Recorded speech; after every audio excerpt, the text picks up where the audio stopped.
password. So I had 5,000 machines, all with blank administrator passwords.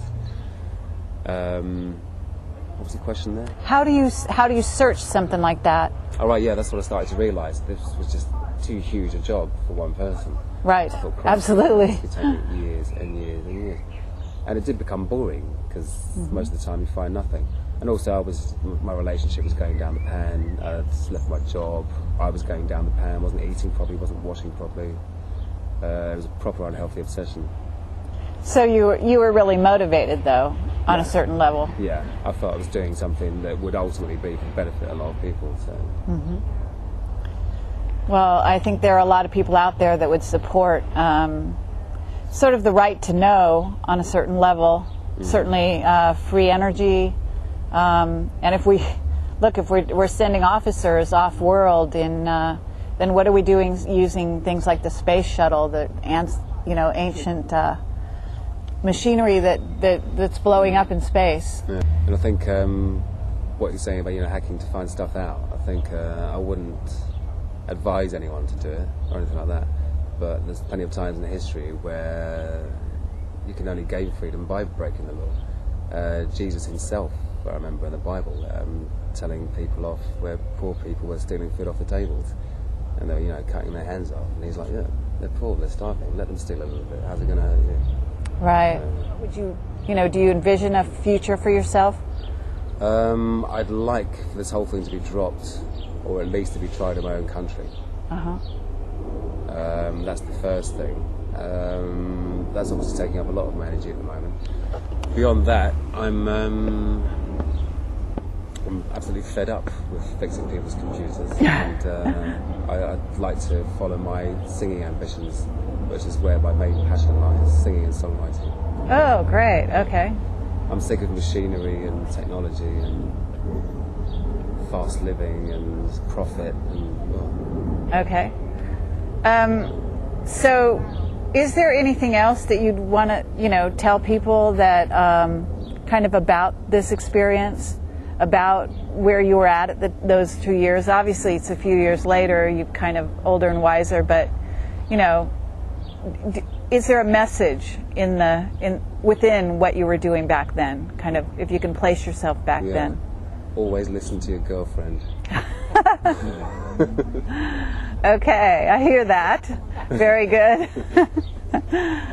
Okay, well, this is Carrie Cassidy, and we've been talking here with Gary McKinnon, and having a beer out in a pub, the back of a local pub here in London, on the outskirts. Isn't that right? That's correct.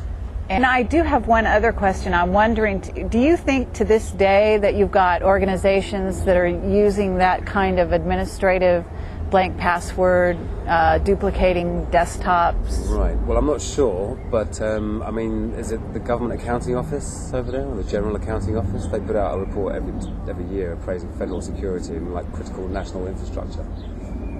And I read that every year, and every year it doesn't get any better.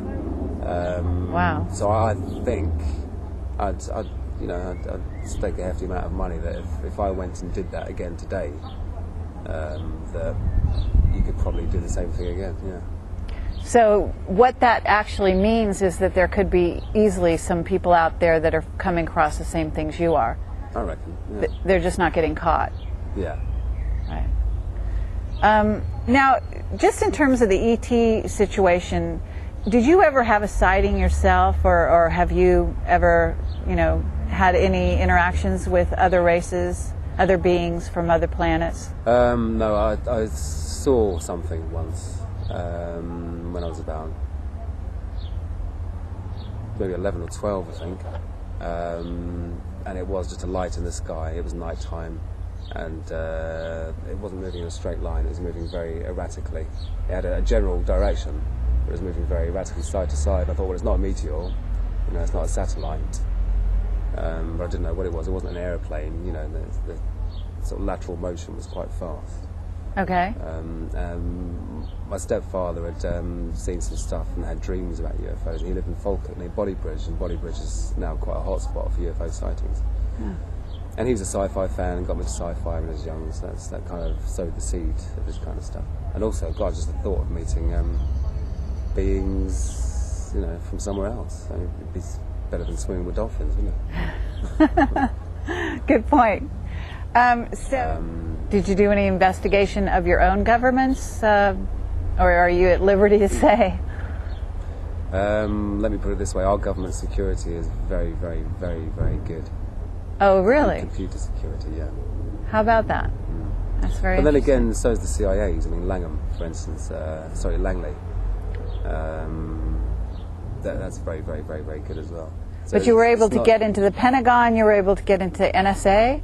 Yeah, but that wasn't via breaking their security mechanisms as such. That was via a very old technique called trust relationship exploitation. So you start off, say, on a Navy logistics site, which isn't well protected, and because you're already coming from a .mil internet address, then all the other .mils trust you. Ah. So you gradually, you know, go up the hill and get in deeper. Huh. So were you reading emails during this time? Were you able to come across that kind of thing? No. I made it a personal rule not to read people's emails. Oh, that's interesting.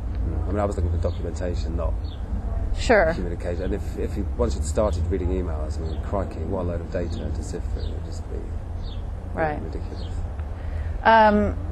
What about the Majestic? Are you familiar with the Majestic site, website with Majestic documents, top secret documents, that some of which have been sort of exposed? Yeah, I've heard about that. See, at the time, I wasn't really in the sort of UFO scene, as well as not really being in the hacker scene. So there's lots of stuff I wasn't aware of, and if it had been, I probably would have done a better job and got more out of it. But as far as I know, the Majestic things aren't proven to be real or false yet, are they? And I don't like to accept anything that I don't know is you know, absolute fact, which is why I went to find out for myself. Right. Rather than, you know. Okay. All right. Well, thank you very much, Gary. This has been great. And we're going to try to call Jerry Pippin now, who's helped set this up for us. And we hope to hear a lot more from you. Love to know what you're carrying in your back pocket, so to speak.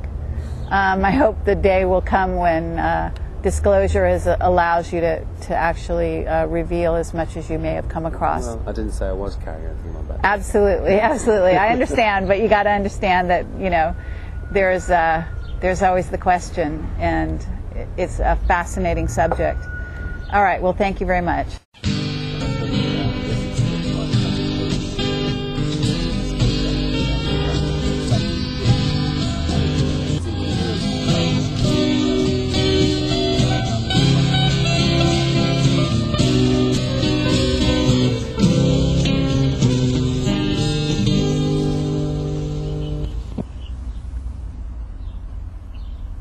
I do have to appear, but I don't have the right to say anything. I have to make representations by June the 21st to John Reed, who's our Home Secretary.